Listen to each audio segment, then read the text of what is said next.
Nunca imaginé que mi propio hermano terminaría en el porche de mi casa a las 4 de la mañana, flanqueado por 2 agentes de la Guardia Civil, gritando a pleno pulmón para que todo el vecindario se enterara de que yo era una maldita secuestradora y una destructora de familias. Resultaba surrealista, especialmente porque hacía apenas un mes, él mismo estaba literalmente de rodillas suplicándome que me hiciera cargo de su hijo de 8 años, Hugo, porque no podía más y sentía que estaba a punto de perder la cabeza. Ahora, mientras observo a Hugo dormir en el sofá de mi salón, me doy cuenta de que este mes ha cambiado nuestras vidas para siempre.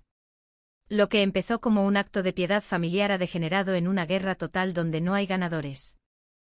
Todo comenzó hace exactamente 4 semanas, un martes de noviembre. Mi hermano mayor, Ricardo, me llamó llorando. Fue la primera vez en 15 años que escuché a ese hombre, habitualmente arrogante y seguro de sí mismo, asfixiado por su propia impotencia. Su esposa, Elena, lo había dejado 6 meses atrás, dejándolo solo con el niño. Ricardo, que siempre sostuvo la idea de que criar hijos era cosa de mujeres, se topó de frente con una realidad donde no solo debía cumplir en su despacho de arquitectura en Madrid, sino también preparar desayunos, lavar uniformes escolares y responder a las infinitas preguntas de un pequeño que también cargaba con su propio trauma. Ricardo estaba hundido. Me confesó por teléfono que si no se tomaba un respiro de al menos unas semanas, perdería su empleo o terminaría descargando su ira contra el niño. Yo, siendo la hermana que siempre estuvo ahí, con un trabajo remoto estable y una casa amplia en las afueras de Sevilla, por supuesto dije que sí.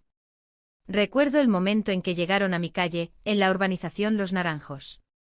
Ricardo parecía no haber dormido en siglos, tenía los ojos inyectados en sangre y la ropa arrugada. Hugo estaba en el asiento trasero, abrazando una mochila gastada de Batman y mirando por la ventana con una mirada vacía que ningún niño de 8 años debería tener. Ricardo ni siquiera entró en la casa.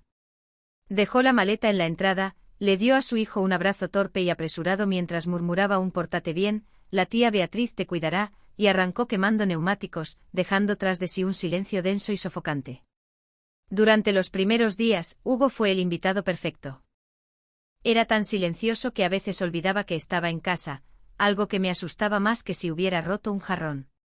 Comía todo lo que le servía, recogía su plato y pasaba horas en su cuarto dibujando.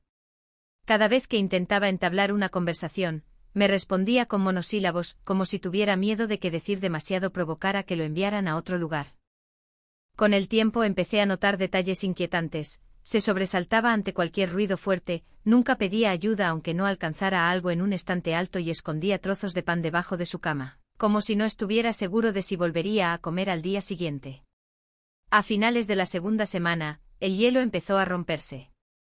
Decidimos hacer pizza casera y vi cómo sus ojos brillaban por primera vez al dejarle colocar los ingredientes. Empezamos a pasar tiempo en el jardín, le enseñé a cuidar mis bugambillas y resultó ser un niño sumamente observador. Sin embargo, cuanto más se abría conmigo, menos quería saber de su padre. Cada vez que Ricardo llamaba por videollamada al final del día, Hugo buscaba cualquier excusa para no ponerse al teléfono o simplemente lanzaba un "hola" rápido antes de huir a su habitación. Ricardo ni siquiera lo notaba. Estaba demasiado ocupado, recuperando su vida, saliendo de copas con amigos y quedándose hasta tarde en la oficina. Me enviaba transferencias de 400 euros para los gastos, pero nunca preguntaba cómo dormía Hugo o qué le preocupaba. Empecé a sentir una rabia profunda hacia mi hermano por tratar a su propio hijo como un paquete que había logrado depositar con éxito en una oficina de correos. Vi a Hugo florecer en un ambiente de paz. Sus pesadillas cesaron y empezó a llamar a mi casa nuestro hogar. Un sentimiento de ansiedad echó raíces en mí, sabía que volver a su antigua vida sería un desastre para él. Hacia el final del mes, Hugo empezó a hacer preguntas difíciles. Quería saber por qué su padre siempre se enfadaba cuando se le caía algo al suelo, o por qué su casa en la ciudad siempre olía a cerveza y a silencio. Intenté defender a Ricardo inventando excusas sobre el estrés, pero Hugo era demasiado inteligente. Una noche de diciembre, mientras veíamos las estrellas desde el porche, tomó mi mano, su palma era tan pequeña y cálida, y con una voz temblorosa me preguntó: «Beatriz, ¿puedo quedarme aquí para siempre? Porque aquí no siento que estorbo». Esa pregunta fue como un golpe físico en el pecho. En ese instante supe que no había vuelta atrás. Lo que debía ser un descanso temporal se había convertido en el inicio de un drama familiar desgarrador que acababa de estallar con la policía en mi puerta. Después de que Hugo me preguntara si podía quedarse para siempre, no supe cómo mirarlo a los ojos. La honestidad en su voz era una carga tan pesada que sentí como me robaba el aire de los pulmones. Me limité a abrazarlo con fuerza y a decirle que encontraríamos una solución, pero esa noche no pegué ojo.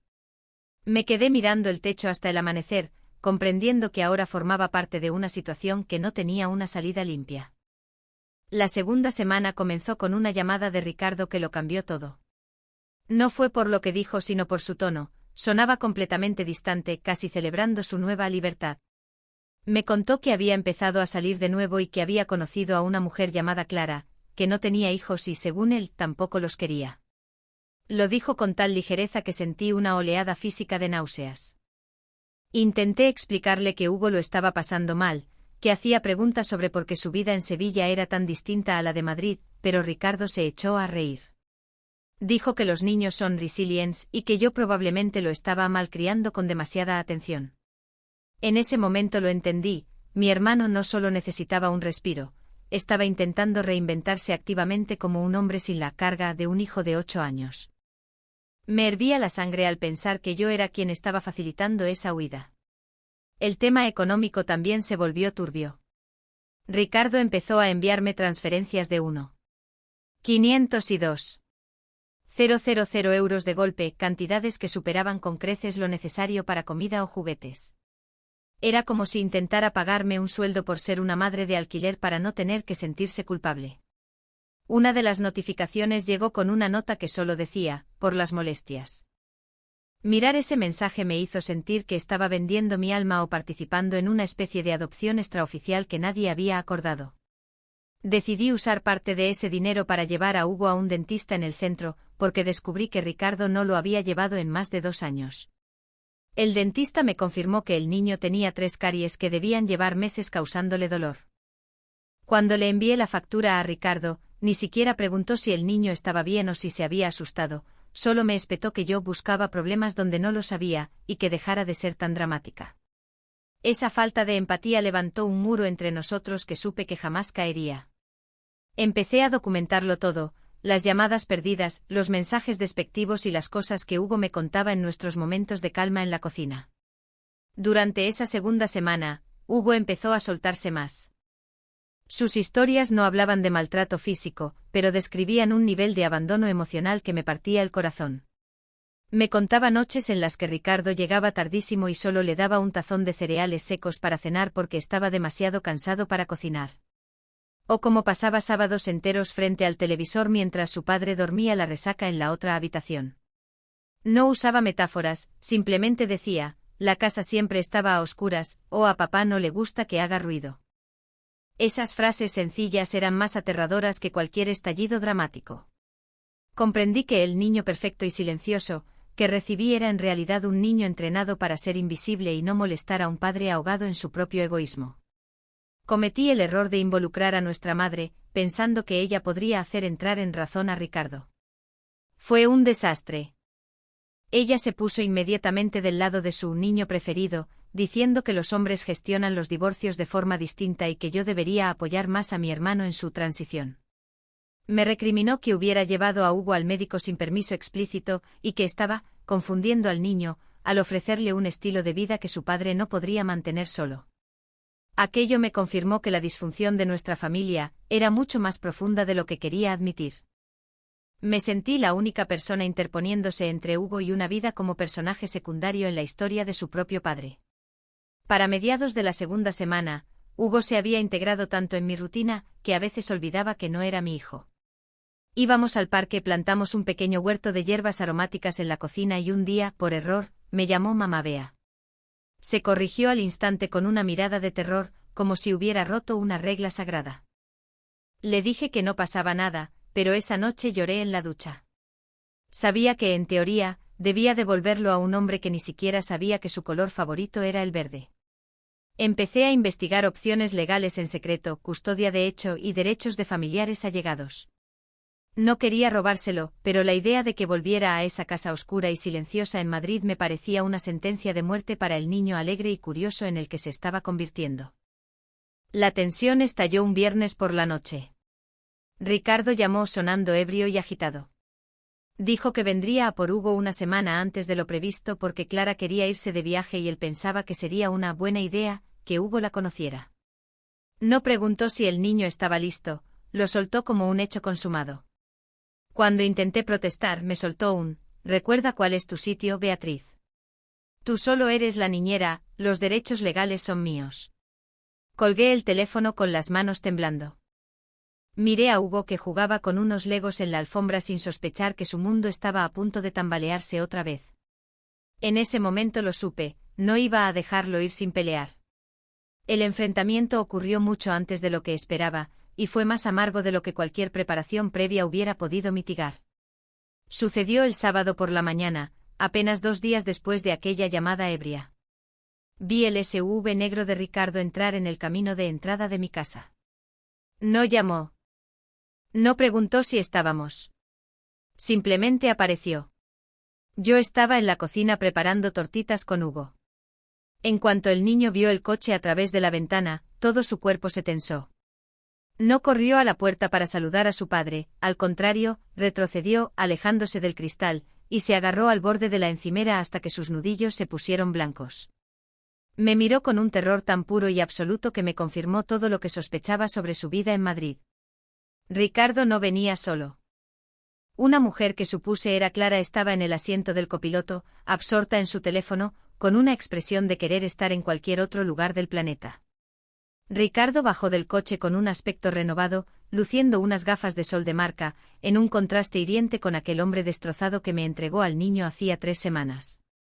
Entró en mi casa sin llamar, sus botas resonando con fuerza sobre el suelo de madera, y lo primero que salió de su boca no fue un «¿Cómo está mi hijo?», o un «Te he echado de menos». Fue: «Hugo, coge tus cosas. Nos vamos en 10 minutos. Tenemos una reserva para almorzar en la ciudad y no quiero pillar atasco en la autovía». Sentí una oleada de furia fría.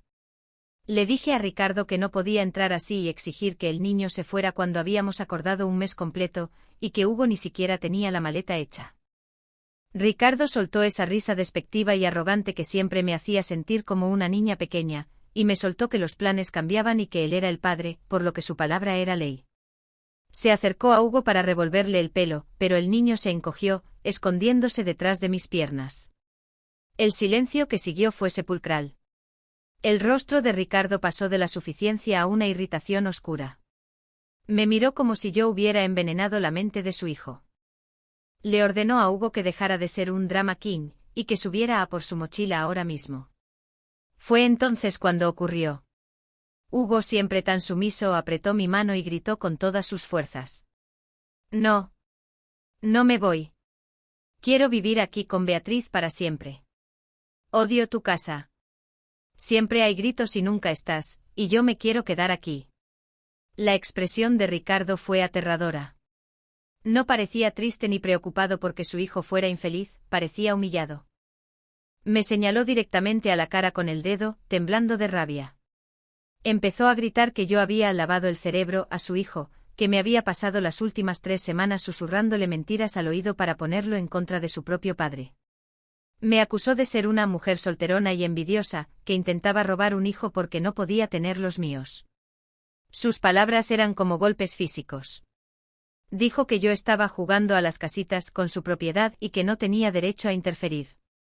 Incluso sacó a relucir el dinero que me había enviado, llamándome cazafortunas, y acusándome de extorsionarlo usando a Hugo, a pesar de que yo no había gastado ni un solo euro de ese dinero en mí misma.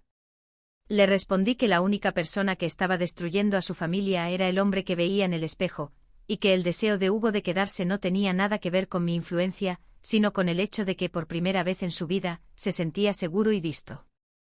La discusión se trasladó al porche delantero porque no quería que Hugo escuchara lo peor, pero a Ricardo no le importaba el volumen. Gritaba tan fuerte que la señora Vargas, mi vecina de enfrente, salió a ver qué pasaba. Ricardo seguía gritando que yo era una destructora de familias, y que se encargaría de que nunca volviera a ver a Hugo. Me dijo que al animar al niño a rebelarse, yo había roto el vínculo sagrado entre padre e hijo, y que yo sería la responsable de cualquier trauma futuro.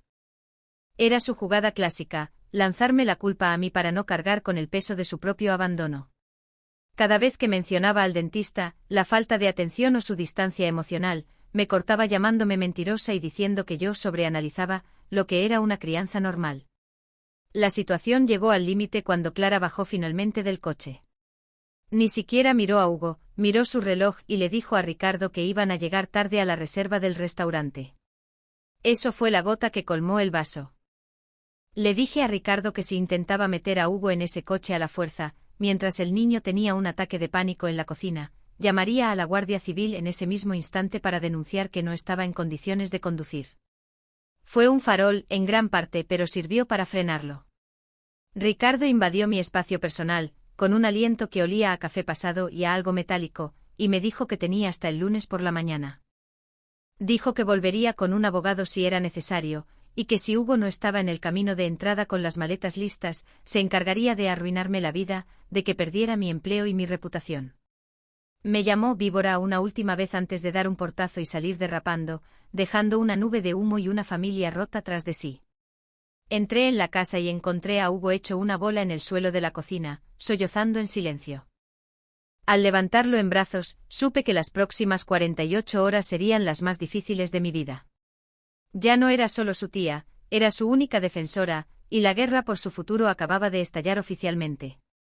Las 48 horas posteriores a los gritos de Ricardo en mi porche fueron las más largas de mi vida. No dormí. No pude comer. Me quedaba en el salón, vigilando las cámaras de seguridad en mi móvil, esperando ver aparecer aquel SUV negro. Cada vez que un coche pasaba cerca, Hugo saltaba y se escondía tras el sofá. Se me rompía el alma al ver a un niño de 8 años viviendo como un fugitivo en una casa de urbanización. El domingo por la noche, mientras Hugo lograba por fin dormir, hice algo de lo que no me siento orgullosa, pero estaba desesperada. Ricardo, con las prisas del sábado, se había dejado su maletín de cuero en mi pasillo. Lo encontré al tropezar con él en la oscuridad. Sabía que debía apartarlo, pero mi instinto me decía que toda esa historia del arquitecto estresado era una farsa. Abrí el maletín esperando planos o un portátil. En su lugar, encontré una pila de documentos legales y un teléfono de prepago que no paraba de vibrar con notificaciones de un contacto guardado como L. Empecé a leer los papeles y el mundo empezó a dar vueltas. No eran documentos de trabajo. Eran notificaciones del Juzgado de Familia de Madrid. Resultó que mi hermano no había sido abandonado por su mujer. Elena no se había ido, ella había solicitado una orden de protección urgente contra Ricardo hacía 4 meses. Los documentos detallaban que Ricardo tenía una ludopatía severa que había fulminado todos sus ahorros y el fondo de estudios que nuestros padres habían creado para Hugo. No se quedaba hasta tarde en la oficina, estaba en timbas de póker ilegales en el sur de la capital. Pero lo que me heló la sangre fue la acusación de sustracción de menores. Elena tenía la custodia total y Ricardo solo podía tener visitas supervisadas. Él se había llevado a Hugo del colegio hacía 3 semanas y había desaparecido. No vino a mi casa porque estuviera cansado, vino a esconder al niño mientras buscaba cómo salir del país o saldar sus deudas. Me senté en el suelo, rodeada de papeles, dándome cuenta de que llevaba 3 semanas ayudando, sin saberlo, a un secuestro parental. Mi propio hermano me había usado como escudo humano contra la ley y contra su exmujer. Los 2,000 euros no eran por culpa, era el último dinero robado que usaba para mantenerme callada y contenta. Cogí el teléfono de prepago. L no era una novia. Era un cobrador de deudas. Los mensajes eran gráficos y aterradores. Ya no pedían dinero, lanzaban amenazas. Un mensaje del viernes decía: sabemos que el crío está con tu hermana en la urbanización. Si no tenemos los 15,000 euros el lunes, entraremos en la casa a cobrarnos de otra forma. El corazón me golpeaba las costillas con tal fuerza que creía que se romperían. Ricardo no volvía el lunes para ir a almorzar. Volvía porque tenía pánico de que la gente a la que debía dinero estuviera cercando mi casa. Nos había puesto a Hugo y a mí en peligro físico real para salvar su propio pellejo. La mujer Clara probablemente no era más que alguien a quien pagaba para parecer estable si la policía lo detenía. El dilema moral me arrolló. Si llamaba a la policía ahora mismo, Ricardo iría a prisión por mucho tiempo. Perdería su carrera, su casa y cualquier oportunidad de ver a su hijo. Nuestra madre nunca me lo perdonaría, me vería como la chivata, que traicionó a su propia sangre. Pero si no llamaba, mantenía a Hugo en un círculo de terror. Escuché un crujido en la escalera. Era Hugo. Estaba allí con su pijama de Batman abrazando su mochila. Miró los papeles por el suelo y luego me miró a mí. No parecía sorprendido. Solo parecía cansado. Se sentó a mi lado y me preguntó en un susurro. ¿Viene mamá a buscarme ya? Él lo sabía. Lo había sabido todo este tiempo. Había seguido el juego porque tenía miedo de lo que Ricardo hiciera si no lo hacía. Tenía 12 horas hasta que Ricardo apareciera. 12 horas para decidir si sería la hermana que encubre a un criminal o la tía que salva a un niño de una vida de caos. Comprendí que la etiqueta de destructora de familias que Ricardo me había lanzado no era una amenaza, era una inevitabilidad. Para salvar a Hugo, tenía que destruir al único hermano que tenía. Justo cuando iba a marcar el número de Elena, el teléfono de prepago se iluminó con un nuevo mensaje. Era una foto. Una imagen de mi propia puerta principal, tomada desde la calle con un texto. Estamos fuera, Ricardo. Deja de esconderte detrás de tu hermana. Saca al niño y el dinero, o entraremos nosotros a por ambos. Se me heló la sangre. No iban a esperar al lunes. Estaban aquí ahora. En el momento en que vi aquella foto de mi propia puerta en el teléfono de prepago, el mundo pareció ralentizarse en una serie de movimientos fríos y calculados. No grité ni entré en pánico. Comprendí que mi hermano había traído una amenaza de muerte real a mi umbral, y mi prioridad dejó de ser salvar a mi familia, para pasar a ser mantener a este niño vivo. Agarré a Hugo que me miraba con ojos desencajados, y lo metí en la despensa de la cocina. Le pedí que se sentara en el suelo y que no hiciera ni un solo ruido, escuchara lo que escuchara. Marqué el 112 y, en un susurro firme, le expliqué a la operadora que había hombres armados fuera de mi casa y que era víctima de un secuestro parental en curso. Mientras hablaba, el rugido de un motor invadió la entrada, era el SUV de Ricardo. La colisión entre sus mentiras y sus deudas estaba a punto de ocurrir en mi propio césped. Me asomé por las persianas y vi a Ricardo bajar del coche, frenético. 2 hombres salieron de las sombras de mis robles y lo interceptaron. No hubo diálogos de película, fue una violencia brutal y eficiente. Uno de ellos estampó a Ricardo contra su propio coche exigiéndole el dinero, mientras mi hermano señalaba desesperado hacia mi casa, indicando que lo que buscaban estaba dentro.